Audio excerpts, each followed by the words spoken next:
I thought you did such an honor to people going through divorce. I'm really glad that you put it in the context, because it is, as you went through, it is something that people just don't acknowledge associated with divorce, a grieving process, and they don't honor it. They don't give time to go through it, but it's essential. It is very much essential, especially if you want to love again, you want to have a full life. You have to. It's part of the journey there. Mm-hmm. Absolutely.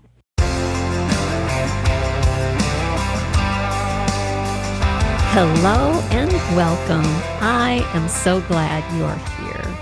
If you are a new listener, thanks for joining us today.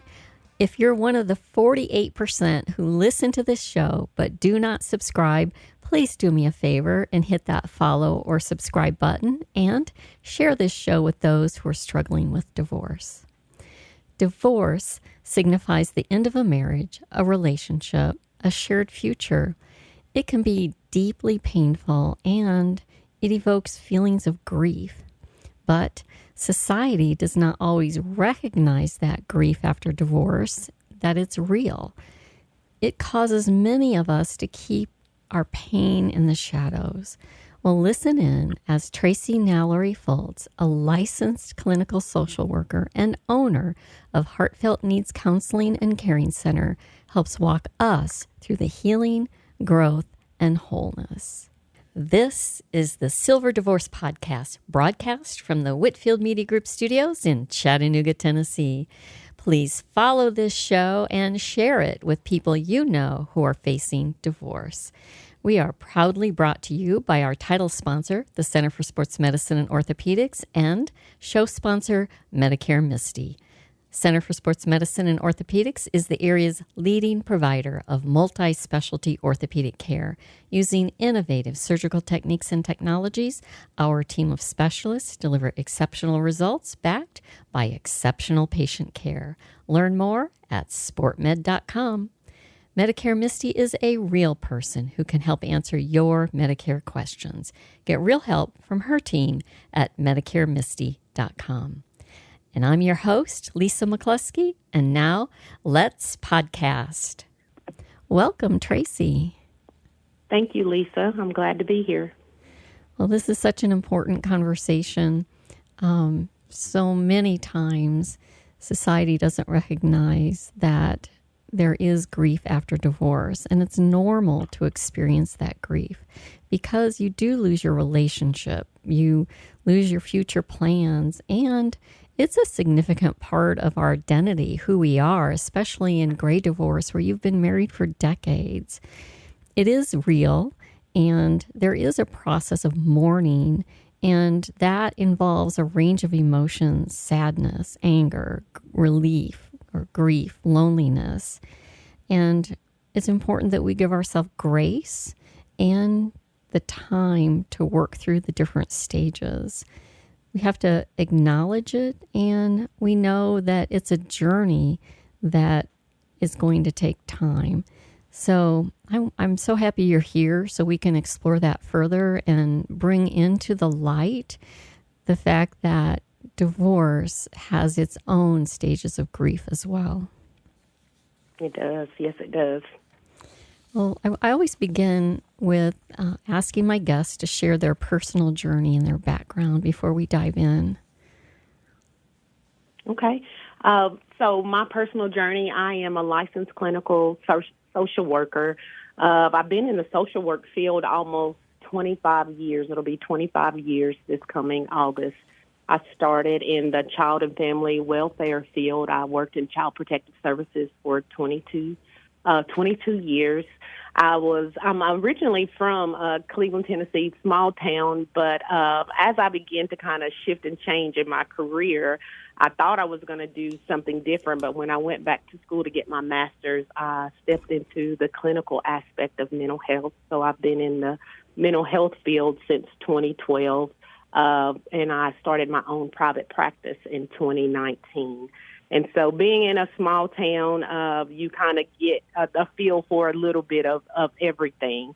when it comes to like the one-stop shop. And so when I was actually doing my practicum hours, my clinical supervisor was like, I know you're going to niche down, but try a little bit of everything. So I did. But when I began to do my own private practice, I mostly work with women. I do premarital and pre-engagement counseling. I have done some marriage counseling for a while, but I find that I do more work I feel more passionate about, learning how to build a healthy foundation prior to marriage so it can be sustained when you do make your covenant. But originally born and raised in Cleveland, Tennessee. I'm in Middle Tennessee now, but I myself, my personal journey as far as when we're talking about the topic that we have today, I have been married and divorced, and I am now remarried. So a lot of my work, too, I love to be able to connect with the women where part of my own personal story and testimony can be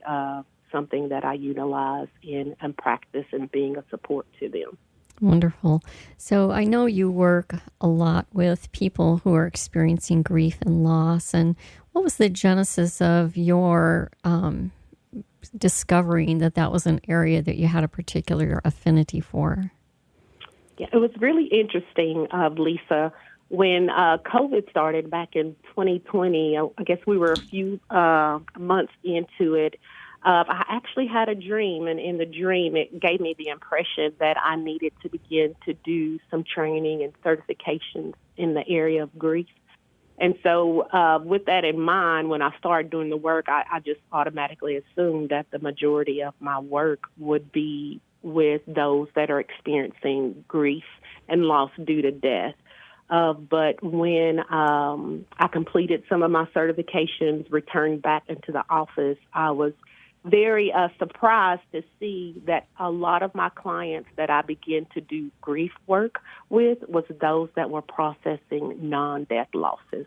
Of a lot of women coming into the office where they're trying to decide, should I divorce, or going through a divorce, working with women who were going through phase of life changes where I helped them to identify part of what they were dealing with and going through was a grieving and mourning process, changes in friendships, changes in careers, and also some of my younger ladies that I began to work with, they were doing a lot of grieving of themselves and who they thought they would be and how they thought life would turn out. So that is how I began to get into the grief and loss work, started in 2020 with COVID. Oh gosh, it almost sounds like a God thing. You received it in a dream. Yeah, definitely. And it was. It is such an uncomfortable topic to discuss. Mm-hmm. You talked about women who are grieving losing their identity, or I would imagine women who, as they age, they may grieve their younger selves. And it never occurred to me that grief can be involved in so many life transitions.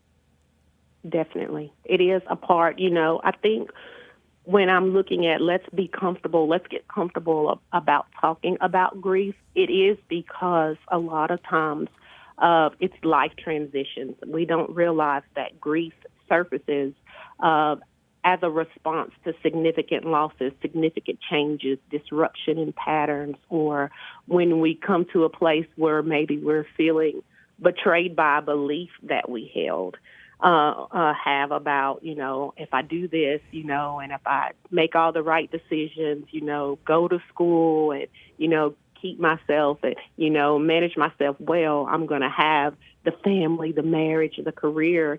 And when you get faced with hardships, right, a lot of my clients, the young ladies coming out of college or, when they're aging, hitting the mid-20s, coming into 30s, and either they're not married or the career hasn't worked out, these phase of life changes, it's a lot of significant disruption in their beliefs that they held, what they thought it was going to be. Mm-hmm. And grief comes about.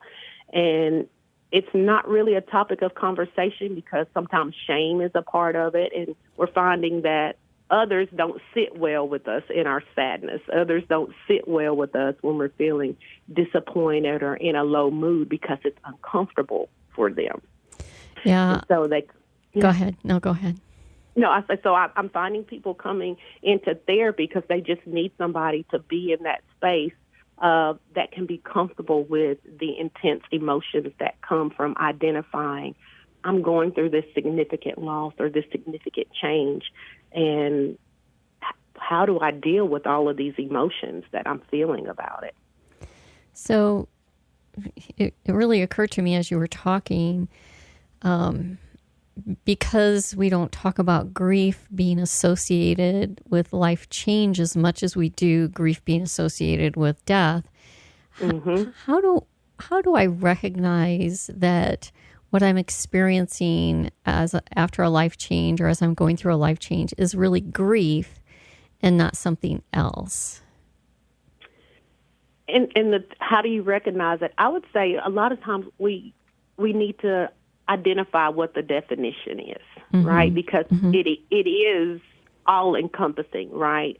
When we identify that grief is the normal, natural emotional response to anything that's a significant loss or a disruption in our familiar patterns, it's the response that we have when we lose someone or something where we have a strong bond or affection for it.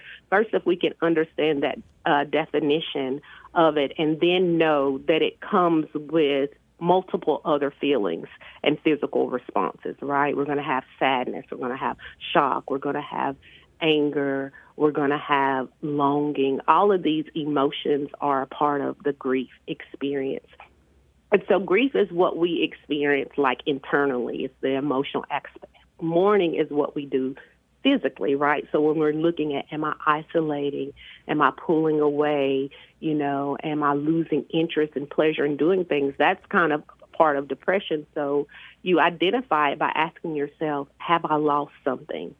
Has there been significant change or disruption in what was familiar? Or has there been a breach or a taking away of a bond or attachment, whether it's to a person or a place or an experience, but it's no longer what was, is no longer. That's grief. And that is so appropriate for great divorce because it's all of that. It's you no longer have that person that you were with. You're not quite sure who you are afterwards if you've been married for decades, and the future that you thought was going to be is not there, especially if your divorce is right after you retire, right before you retire. The dreams of walking into the golden retirement years are gone. So why do you think it is that society doesn't acknowledge that for divorce?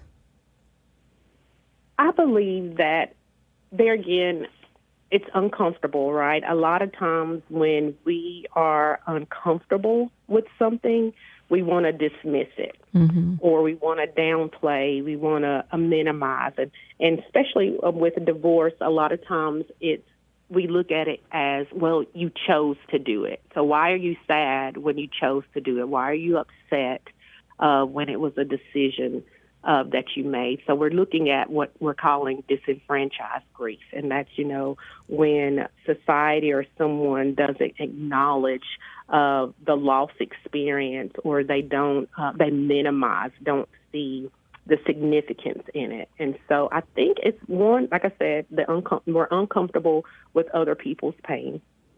Two, we look at it like it was your choice of just move on, get over it. Is it really that bad? So that's why I think when it comes to divorce, and then there's the cultural aspects of it too, the spiritual aspects of it too. People stay away from what they don't understand. People stay away from what they've already harshly judged. Right. And I think for men, we hear they're told, get back out there right away. And so that's dismissive. Like, oh, if you just go out and see a bunch of new women, you'll be fine. Right. And it's not taking, even if they were the ones who wanted the divorce and asked for it, they still would go through a process of grieving. Right. So would you walk us through what is the grieving process? What does it look like? What are the stages? What can we expect in the grieving process? Well, in the grieving process, what I want to first say is we have to understand that with grief, it's not a problem to be solved, right? It's not something that has to be fixed. It's an experience that we live through. And when we're grieving, nobody will grieve the same way. Our grief experience is unique to who we are.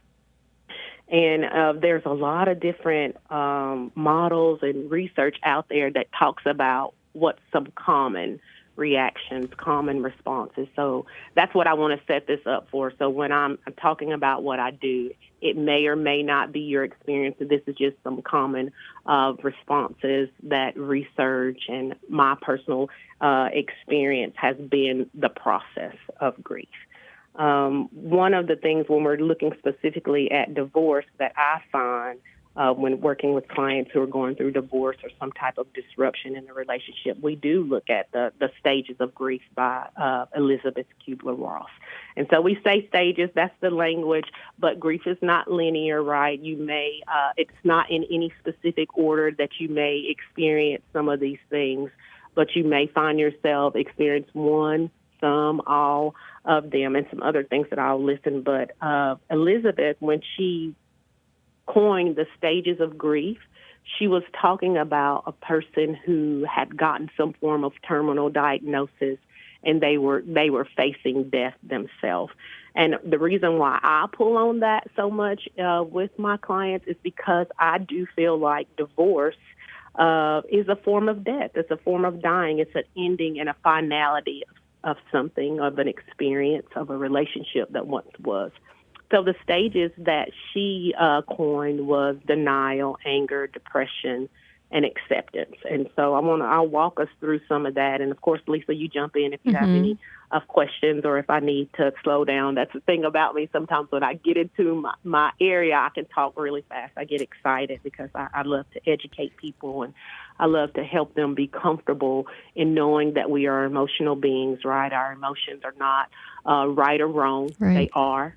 Right? They're indicators to things that are going on inside of us, indicators of things that we need to pay attention to and be aware of to address to some degree. So I can get a little, I could talk a little fast sometimes, especially, grief is one that I feel like we have to educate. One of my favorite scriptures that I use in the Bible talks about, let us grieve, but not as if we have no hope. So it's I feel like it's my mandate to help people grieve, but in the midst of it, connect with hope. So back to what you asked me, the grieving process. First, there's probably going to be some form of shock, right? When you become aware of the request for a divorce, or there's some form of exposing of something that may trigger that process, you're going to experience some form of shock. And when shock happens, it's, when we've been hit with information that's so intense or stressors that's so intense that our body at the moment doesn't have a reaction that can a clear reaction, right? We'll have physical responses that may cause us to be nauseous or muscles tightening, crying. Some people dissociate, in a shock experience. So I think when you're presented with divorce or it's initiated, shock happens because that's something that rocks your world. It changes what you've been connected to, what you're experiencing. It's an overload. A system overload.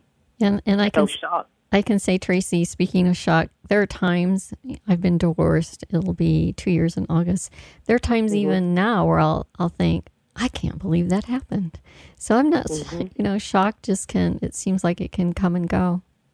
Yeah, it definitely does. And especially if you are, in some divorce proceedings or even after you find out new information. Mm-hmm. And it could put you right back there in that experience of shock where it's difficult to think and rationalize or put you in that panic mode. Right. It's definitely a part of the grief process. Okay. Okay, and I'm going to say then or next, but like I said, it's not linear, right? Grief is fluid. You adjust and adapt to what you're experiencing. So, but I'm going to use that language, but that doesn't mean you have this first, you have that second. But after shock, sometimes we experience denial, and this comes into play when we need time to deal with the information or the behaviors that we've been exposed to. So denial looks like in divorce when we're refusing to think about it, refusing to talk about it, or when we're grieving it, it's the I'm okay, I'm good. You're rushing past the experience, rushing past what you're feeling, or you're minimizing it. When a person is in denial, right, sometimes it's because I'm not ready to accept it. I'm not ready to address it. I'm not ready to deal with the reality or the consequence of what my reality is. So I'm going to lean into this defense mechanism to protect me from what's trying to overwhelm my senses. So denial is a stage within divorce when we're grieving. It may be short-lived, right? It acts as a buffer to help us slow down what we have to absorb and slow down of the reality. So denial may be something that you experience. And I know sometimes people, when they hear denial, it's like, how can you deny what is? How can you deny what's before you? So when I'm saying denying, I'm not saying like, when we're grieving, we know that someone is either no longer with us. When it comes to divorce, we know paperwork has been filed. We know a proceeding has happened, but it's just that I need a break, right? So in this moment, I'm just going to shake it off. I'm going to just act like it's not there. And that's why I say it's a defense mechanism when it comes to denial, because I just need a moment of respite. Yeah, I can relate to that. Mm-hmm. Yeah. Okay. So that sounds familiar to you? Absolutely. Yeah. And I have, and I'm just share a little bit personally. I know we're talking about divorce, but I want to tell you the power of denial. I've experienced, I had to have a hysterectomy. Like I said, I was married at one point in my life, wanted children, was not able to have children within my first marriage. And so when I divorced, I had a long time 15 years before I remarried. And during that process, I'm aging, right? I'm getting older, right, yes. And I hit my 40s, and I start having complications, in that area. So it led to me having a hysterectomy. During this time, I meet my husband. We get engaged. We're preparing to get married, but I'm still holding on to I'm gonna have kids, right? Yes. I was in a form of denial. I was doing all of these things that ensured I would never have kids, but I didn't sit down. I didn't slow down enough to acknowledge what that meant to me. And so a couple of days after I had my hysterectomy, I woke up and my body was shaking. I was crying, and I was, just very overwhelmed with this sense of sadness and loss. Didn't know, I'm checking my body. Am I in pain from the surgery? But it clicked. I will never have kids. And so for months, I was in active denial because I didn't want to address and deal with what I was losing. Mm-hmm. And so sometimes when it comes to even divorce, when we're overwhelmed, especially if there's been significant amounts of betrayal or sudden disruption where life changes immediately, sometimes we can go into denial because it's nothing is making sense and it's not what I wanted. So I'm not going to deal with it until we're kind of forced with to sometimes. Right. We pretend it's not there until we're faced with the absolute certainty. Yeah, yeah. And so another part of the grieving process could be anger. And anger is one of those emotions that can be really tricky. It can be tricky because sometimes it's what we call a secondary emotion. Now, it can be a primary emotion, and when we look at anger as a primary emotion, it surfaces normally to an injustice, right? And definitely with divorce, it feels like an injustice, especially when you're having 15, 20, 30, 40 years into this marriage, and you're building this life together, and you're planning, like you said, the retirement and the golden years and all of this, things happen. It is definitely an injustice for that to be taken from you. So it can surface as a primary, but it also surfaces as a secondary, where other emotions can push anger to the surface. And so when other emotions push anger to the surface, you want to process your anger, right? And anger is valid, right? It's valid to feel angry when, you're having all of these changes and you're questioning, why did this happen to me? And you're experiencing all this increased irritability. That's all valid, right? Like I said, emotions, normal, natural, needed. And you have a right to be angry. I know I've seen clients come into the office and they feel guilty about the anger. And I'll say, let's look at why you're angry, right? Let's look at what the circumstances are that are happening in your life. And let's look to see, is this anger congruent to what you're experiencing? And so as we get to process that, I'm angry because my family is torn apart. I have to, process my children through this. Okay, so anger is there. If you slow down, what else is there? I'm disappointed. I'm sad. I'm overwhelmed, right? I'm afraid. So all of these other emotions can cause there to be anger that comes to the surface, because anger is one of those emotions that's like a protective one. Most people won't approach you. They won't question you because it's like a power emotion. Sadness makes us feel weak. Fear makes us feel weak. And we've given weak a bad rap. If I'm weak, then that means people can take advantage. But if I'm angry, I'm powerful, right? So it's an easier one to let be seen than the others. But we want to look to see what's underneath that. And that's what we need to look at and address. So, Tracy, let me ask this.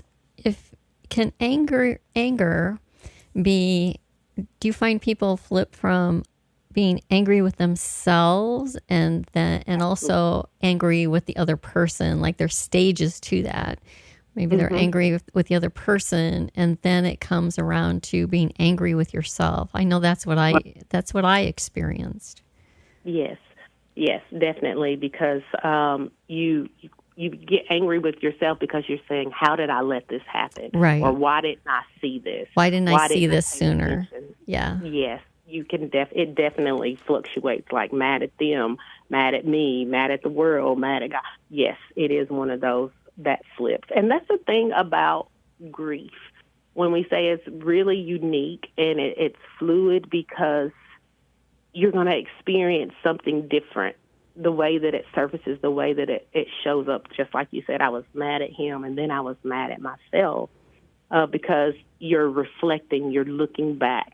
And when we look back, sometimes we look back with knowledge that we didn't have in the moment that we made certain decisions, so we judge ourselves.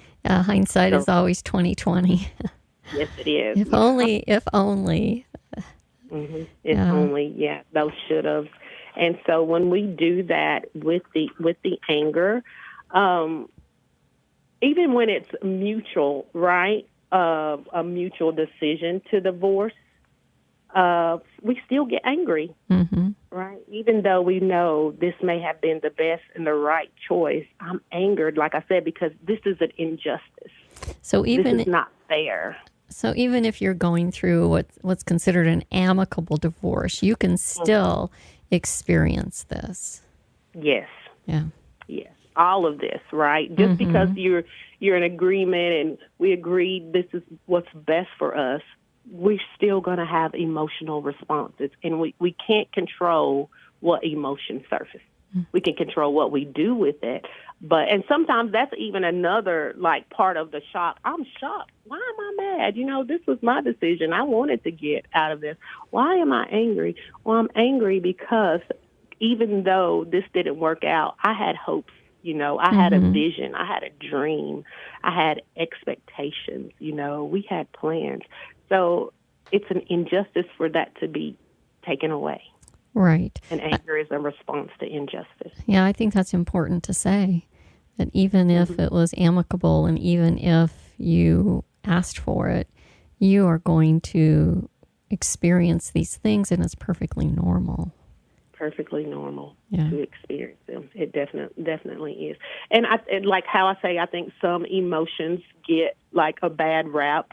I would put anger in that category because it's judged as something, a bad emotion, something you shouldn't feel. Right. But anger, it can equip us, right? It can equip us to protect ourselves. It can equip us to even think outside of the box, when we get frustrated or irritated.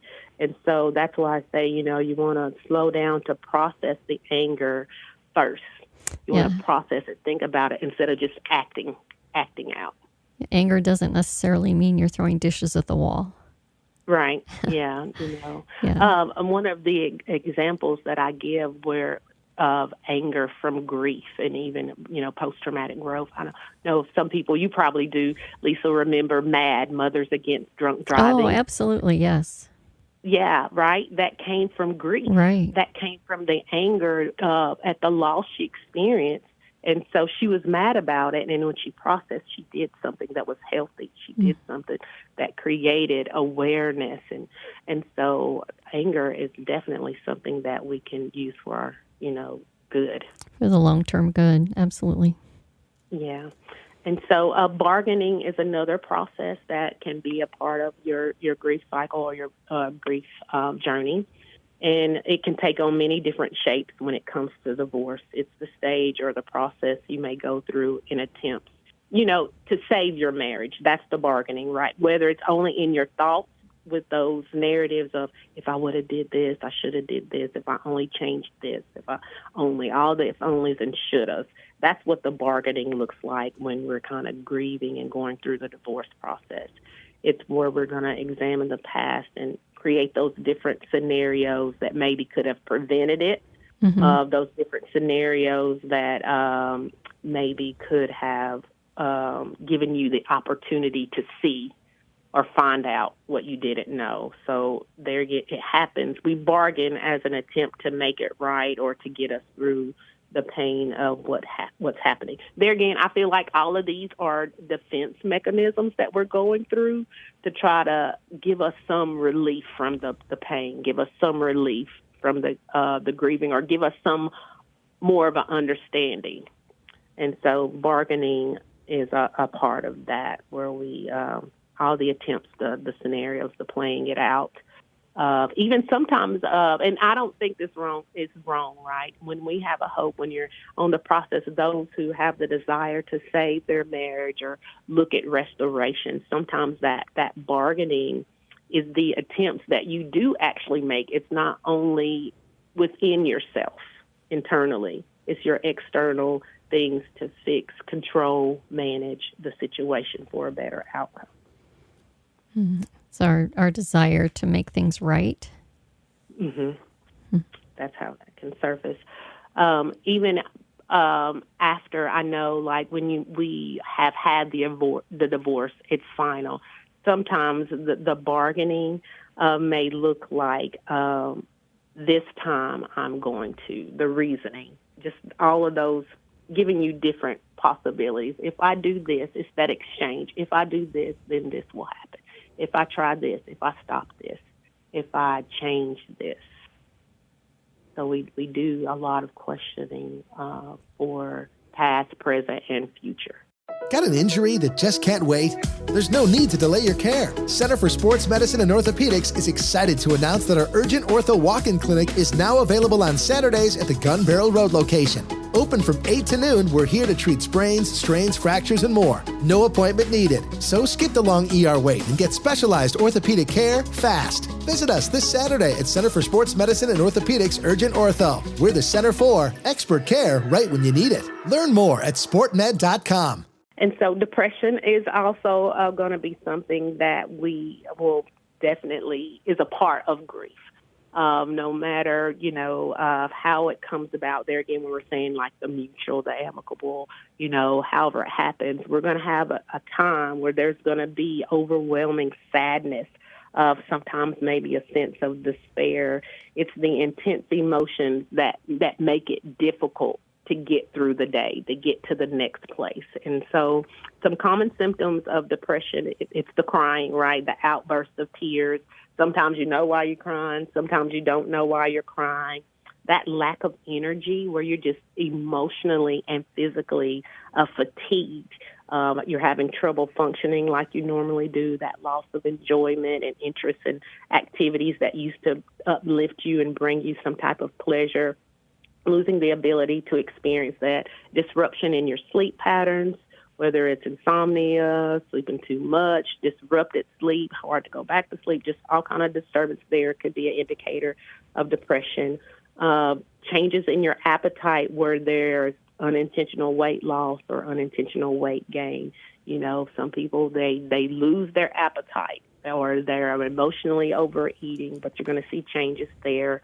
Feelings of worthlessness, regret, despair, guilt, some of the blaming may begin in this stage. The concentration disruption, can't make decisions, hard time with remembering things, details, or what you're supposed to be doing. And so it feels like that endless, ongoing, intense, prolonged sadness that you can't seem to get a break from because feels like this is now my reality. And so depression does surface. So it's normal if you are suddenly having trouble focusing enough to pay your bills.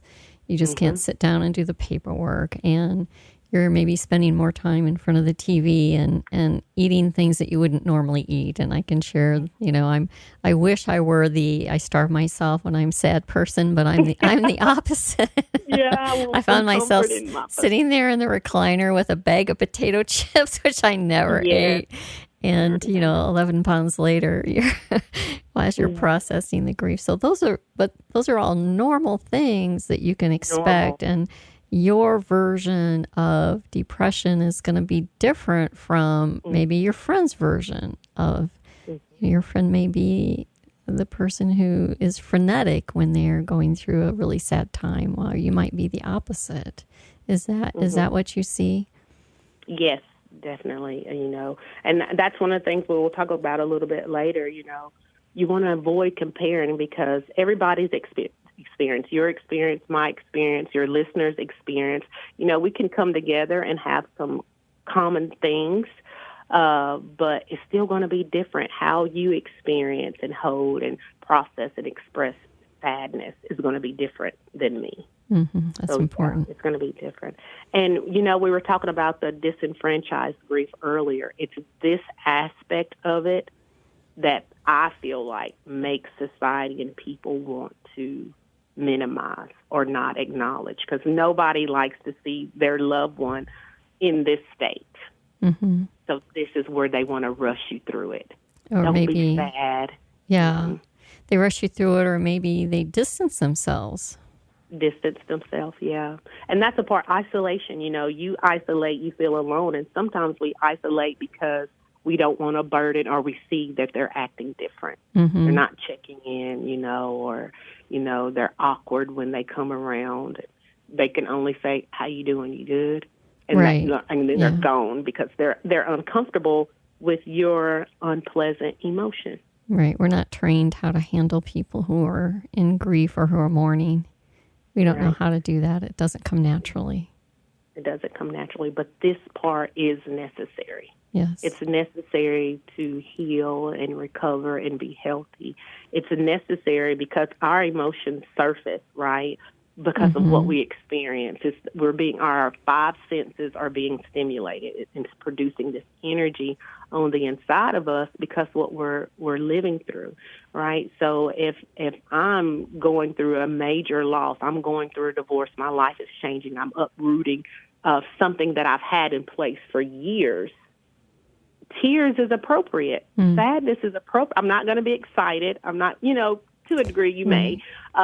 You know, if it's been, some people grieve their marriage in the marriage, and after the divorce they're celebrating, but some not. But you're still going to have tears. Tears is important and appropriate, right? Sadness is appropriate for it, not inappropriate. And when people isolate and tell us to hurry up, they make us feel like we're doing something wrong when this is something natural and something that is necessary for me to honor what I had, right? All of the grieving part is when we grieve and we mourn, it's a show of honoring what I once had, what I once experienced, who I once loved.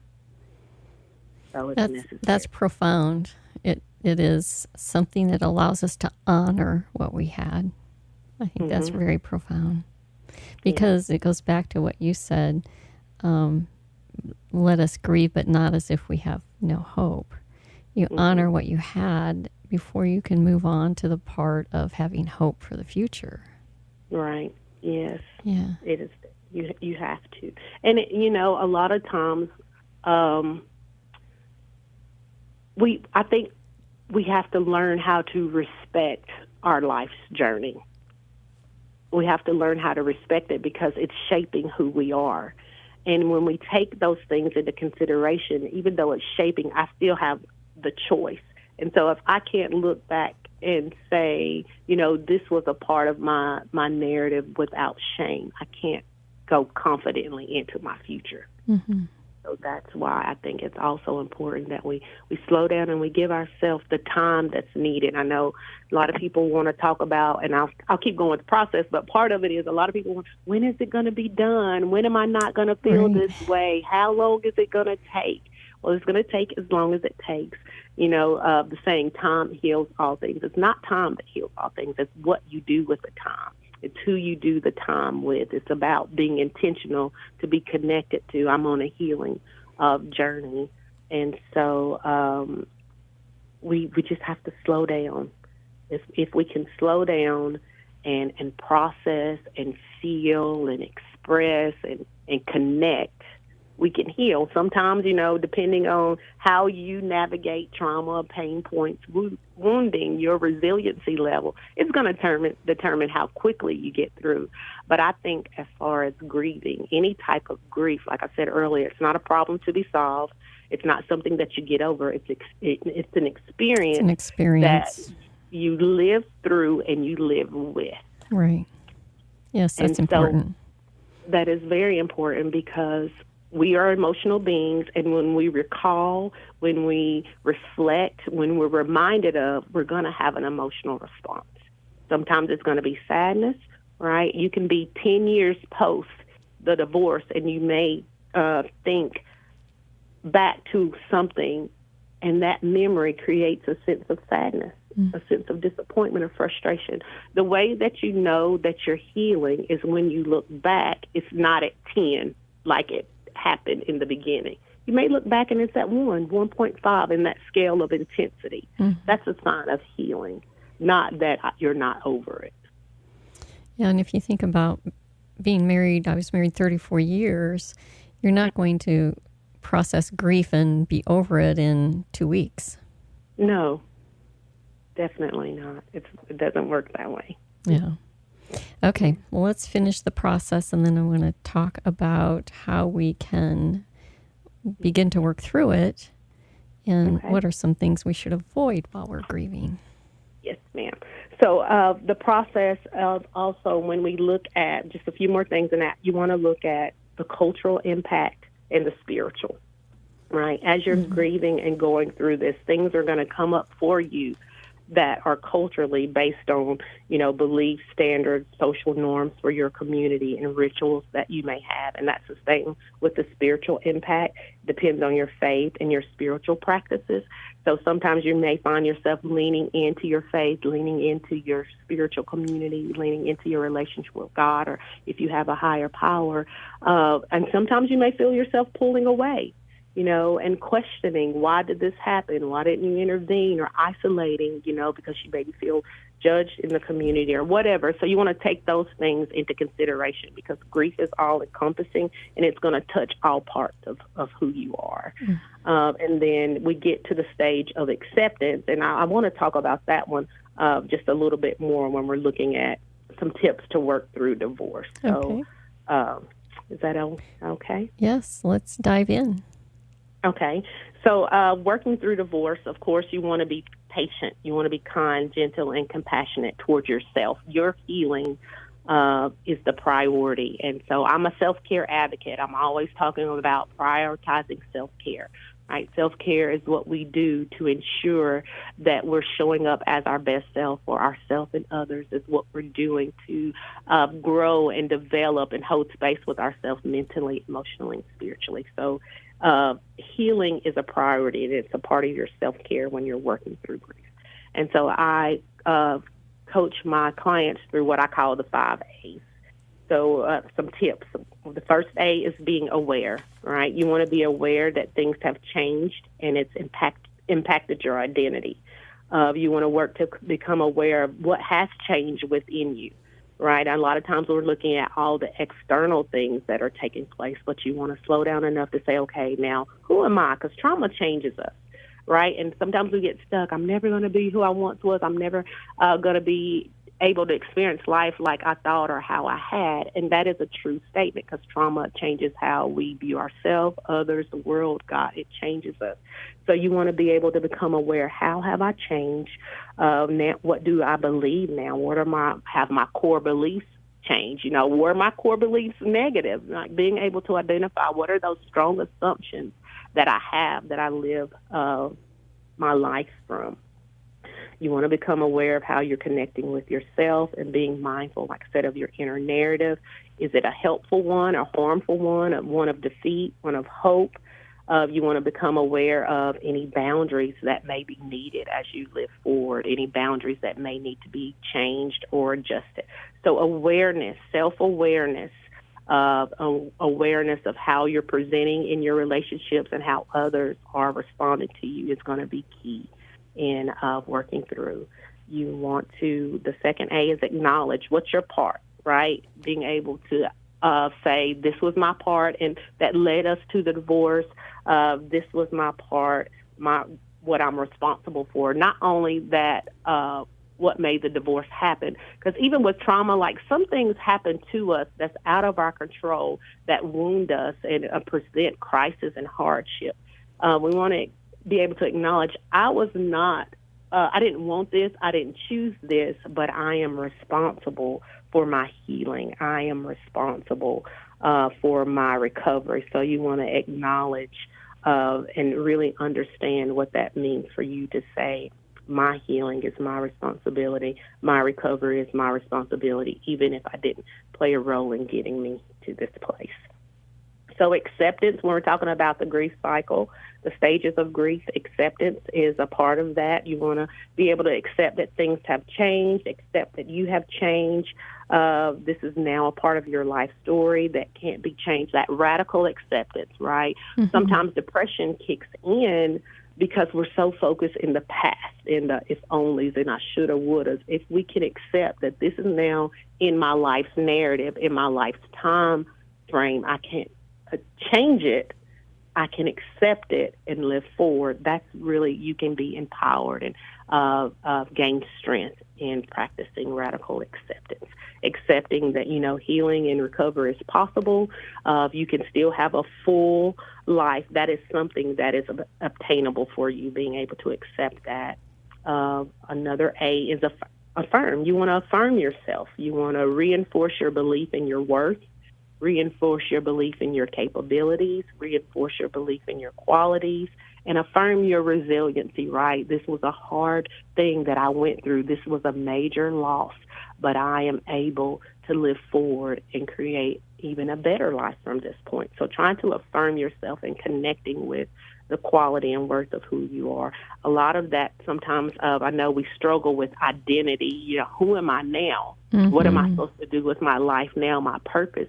And so I encourage people, go back to your foundation, especially if you're a believer, right? Who does Christ say you are? When you used to dream about your life and where you wanted to go, what did that look like as a woman? Not just a wife, but as a woman, and begin to affirm that, looking at your values and your standards, and affirm those things to yourself. And then the last A is avoidance. You want to avoid comparisons.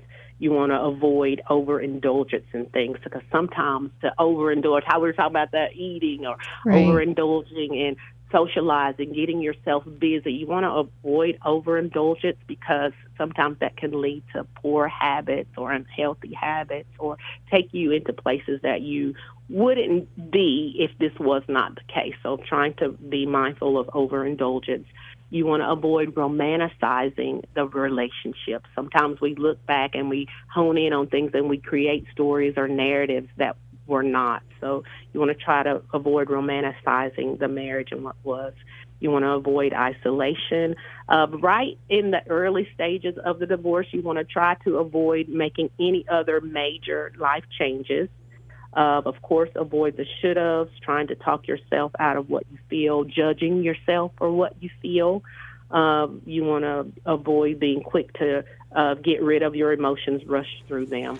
And you want to avoid people who are trying to create a different narrative for you, tell you what you should have, or people that when you find yourself in their company, they're creating shame for you. You're leaving fatigued, depleted. You feel like you're trying to always justify you need a boundary because you need to avoid them during this time.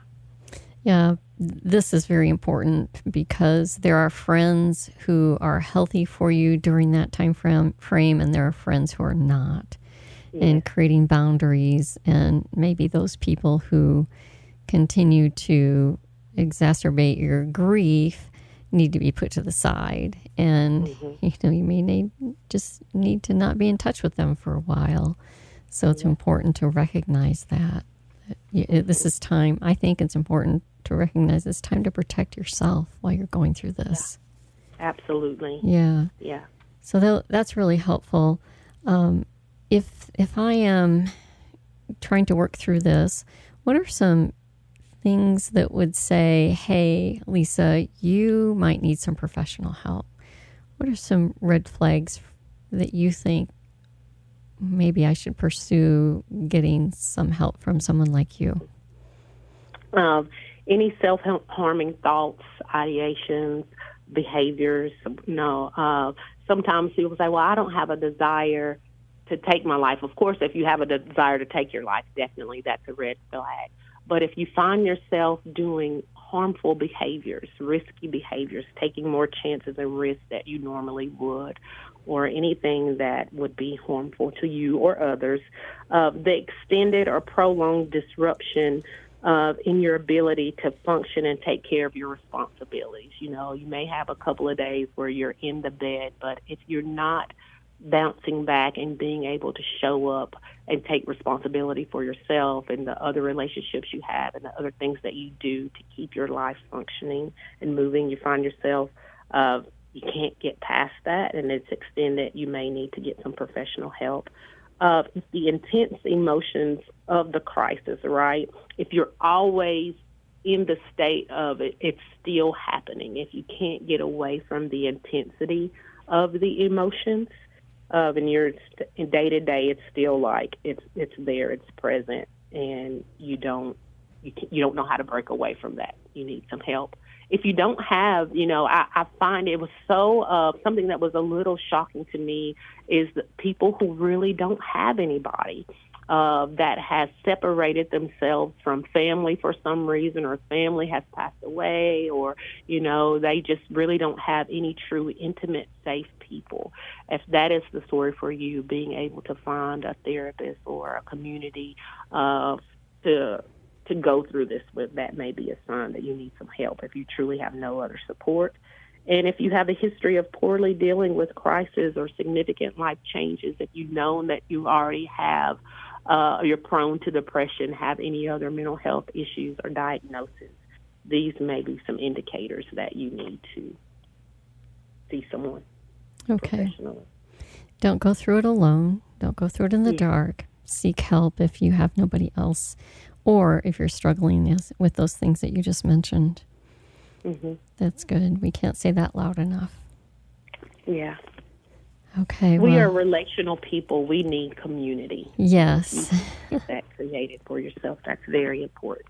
Absolutely. We need each other. So this has been such an impactful conversation. I'm so glad that you joined me, and I'm going to ask you a few personal questions. Okay. In your years of working with grief and healing, is there a person whose story particularly moved you? Yes. And, I've been thinking about that. And early on, when I first started, there was a lady who came to me. She married later. She married at 44. She was married for 15 years. And she came to me, I think it was 9 years post, like after the divorce. And she was the one that filed, but she found out that her husband basically was living a double life. And he didn't share a lot of his history with her and some of the things that he was participating in during their time of marriage was just very, very devastating. And she never gave herself permission to grieve. When she filed for the divorce, she just took the steps to continue living with her life. She never slowed down to address what the impact it was that she had. Very successful in her career, but she came because she was, how I'm talking about denial, and sometimes Right. our body makes us. So her body began to make, she was getting sick, and the doctors couldn't find anything, short fuse, just very frustrated and angry, crying uncontrollably. So we got in and to do some work, and I asked her to tell me about, how she grieved her divorce, what she did to work through, to heal. She never did anything. Mm-hmm. And she was like, how was I supposed to? He didn't die. Like that mindset, Right. He didn't die. He's still living. So what am I grieving? And so the education, to begin to talk to her and explain to her. And one of the first assignments that I gave her, identify what grief means, the textbook definition, but your definition of it. And when she began to learn about it and we talked, and she came to a point, I said, are you ready to give yourself permission to grieve? And she said yes, and she started that process. And immediately some of the health things that she was experiencing started to go away. Something else that was life-changing for her, she was still marking divorced on some of her paperwork. She was like, when do I get to stop saying I'm divorced? When can I be single? And I said, you are single. You can stop checking that box when you decide that that's no longer what you want to identify as. Right. It's not a lie because you are single. You're not married. Right. That was life-changing for her. Oh. And we went through the A's. And when I say, I think within like the 6th, 7th month mark of working, she was taking vacation. Like her life drastically changed because she slowed down enough to give herself permission to grieve her marriage without shame. This was 9 years after. That's a wonderful story. That's great. Yeah. That's great. Yeah. So what books are on your bedside table? Oh, the book that I'm going through right now that I really love, it's called The Well-Watered Woman by Gretchen Saffels. Really, I love. It's a devotion. And I'm writing too, but that's the book that's on my bedside table right now, of The Well-Watered Woman by Gretchen Saffels. That's great. And I know you are inspiring a lot of people, but who is inspiring you today? Who's inspiring me? I have professional and personal. In my personal life, my godmother, who was once my supervisor, she's inspiring me today because she committed her life to social work. In her retirement, she's still committing her life to serving others. She's a mentor, and she just has a group of us ladies that she's constantly pouring into. So she really inspires me because she's just a lifelong lover, supporter of strength to others, and I desire to be like her so much. Also, my niece, I have a niece, when we're talking about grief and we're looking at things, she's one of the ones that I'm very inspired by because she had hopes, dreams, plans for her life, her career, and she was diagnosed with lupus when she was in college, and so much of her life drastically changed. But when I say she is a woman of hope and faith and encouragement, she didn't let it steal for her. She is still choosing to live forward, and that's just so unlike when I see some of the suffering that she has to go through, but she's still choosing to live fearlessly. I love it. She's inspiring to me. And then professionally, there's two ladies that I follow that they have combine faith and mental health. One of them's Dr. Anita Phillips and another lady by the name of Dr. Faith Wacoma. I just love what they're doing as how they're educating and creating platforms for people to understand, about mental health. And just because you have to go through struggles and different life experiences, it doesn't demean who you are in Christ. So I'm really inspired by those two doctors, Dr. Faith and Dr. Anita Phillips. Oh, that sounds very inspiring. I'll have to look those two up. Well, I am so delighted with our conversation today, Tracy. It has been so enlightening. I would like to make sure our listeners know how to reach out to you if they would want to get in touch with you. What is your website, your social media? How do we contact you? My website is heartfeltneeds.com, and if they go to that website, heartfeltneeds.com, they can also get to my links. I'm on Instagram and Facebook. Just got on TikTok through my name, Tracy Nalory Fultz, but heartfeltneeds.com is my handles for my website and Facebook and Instagram. All right. I'll put all of that in the show notes and link it so people can easily find you. Yes, ma'am. I very much appreciate it. No, I very much appreciate it. This is such a heavy topic that so many people don't talk about, and I am so glad that you can bring us to the light and hopefully help people who are in that grieving process after their divorce. Thank you. So. Please join me on the next episode of the Silver Divorce Podcast.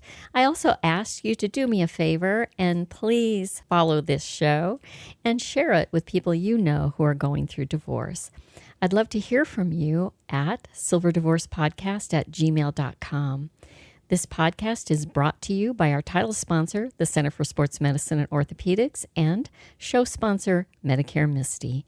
Center for Sports Medicine and Orthopedics is the area's leading provider of multi-specialty orthopedic care. Using innovative surgical techniques and technologies, our team of specialists deliver exceptional results backed by exceptional patient care. Learn more at sportmed.com. Medicare Misty is a real person who can help answer your Medicare questions. Get real help from her team at medicaremisty.com. Whether you are considering divorce or maybe you're newly in the divorce process, we'll help you on your journey and tell you things your attorney might not tell you. Until next time, remember, divorce, it's just one event. It does not define who you are. I'm Lisa, and I'll see you next time.